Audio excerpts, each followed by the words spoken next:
Hello Udayji, थांब थांब ती नको. मी आता कळंबमध्ये आलोय. मी एकनाथ शिंदे बोलतोय. उदयजी तुम्हीच का मंत्री?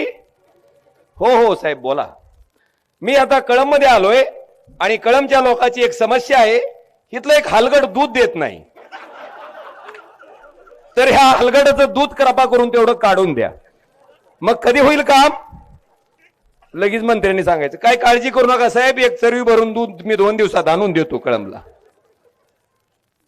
कशाना हा नवा आम्हाला काय पद्धत आहे? काय बी आलं की हॅलो.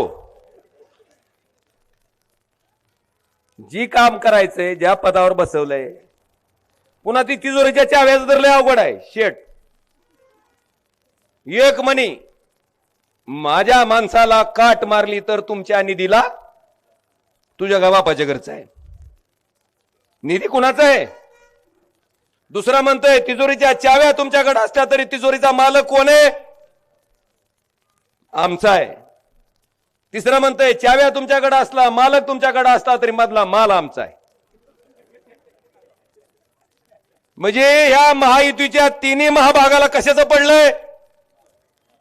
तिजोरीन मालन चावी. आणि ही इकडं उधळत इकडच. ह्यांचं कुणाला पडलेलं बघायचं बी नाही. तिजोरी माल चावी ह्या विचाराची माणसाला. पण ती तिजोरीतले पैसे कुणाचे?